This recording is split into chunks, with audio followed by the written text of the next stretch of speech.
This has been a somber day in Pittsburgh, a day to begin burying the dead from Saturday's synagogue massacre.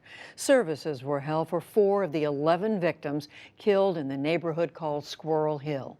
It's a community in mourning, and it is divided over today's visit from President Trump.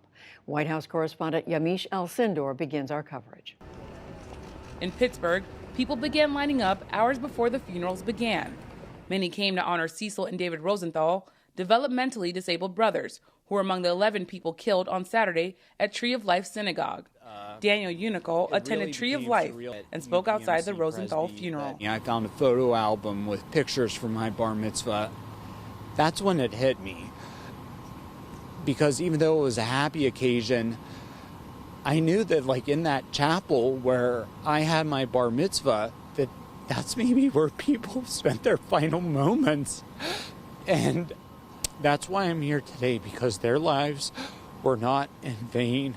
And this is a time for people to put aside their differences, find common ground, and to heal as a community. Against that backdrop of grief came President Trump's trip.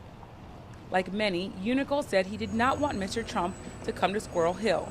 His ongoing rhetoric and just the nastiness and name calling and putting something down, it's just like playground politics, if you will, and there needs to be decency and humanity and bringing people together, and he has not demonstrated that in word or in action. But President Trump said he wanted to pay his respects. I'm also going to the hospital to see the officers and some of the people that were so badly hurt. And I really look forward to going. The president landed in Pittsburgh late this afternoon, but a number of other officials declined to join him. Democratic Mayor Bill Peduto had requested Mr. Trump wait until all the funerals were over. Fellow Democrat and County Executive Rich Fitzgerald agreed. I think in light of how this has all occurred and some of the rhetoric that has occurred, I don't know that it would be a unifying visit. I think it might even add to the divisiveness of what's going on. And that probably isn't, the timing of people are still grieving very in raw emotions. Governor Tom Wolf, also a Democrat, skipped the presidential visit as well, as did House Minority Leader Nancy Pelosi and Senate Minority Leader Chuck Schumer. Leaders of Mr. Trump's own party, Republican House Speaker Paul Ryan and Senate Majority Leader Mitch McConnell, cited scheduling conflicts and did not attend. Stosh Kotler is head of a progressive Jewish organization, Bend the Ark. The group wrote an open letter signed by thousands urging the president not to visit. If this president is sincere in wanting to respect the mourners of this tragedy, wanting to be sincerely respectful of the Jews who have been slaughtered, he will stay back and he will keep his distance and he will actually consider his behavior and his actions and what he needs to do to change to actually create a country where people are living in unity and are living in peace and safety. Others said the president was welcome. Elliot Dinkin is the son of a former director at Tree of Life. It's not a time to be political, and it's a time to stand back and respect the office of the President of the United States. Do we have to agree with everything he or she has ever said? Of course not. And angry at him and telling him it's not the right time, he should wait. Well, I guarantee if he waited another week, people would say, why did he wait so long? Rabbi Jeffrey Myers from the Tree of Life congregation also told CNN, quote, "The President of the United States is always welcome. I am a citizen. He is my president. He is certainly welcome."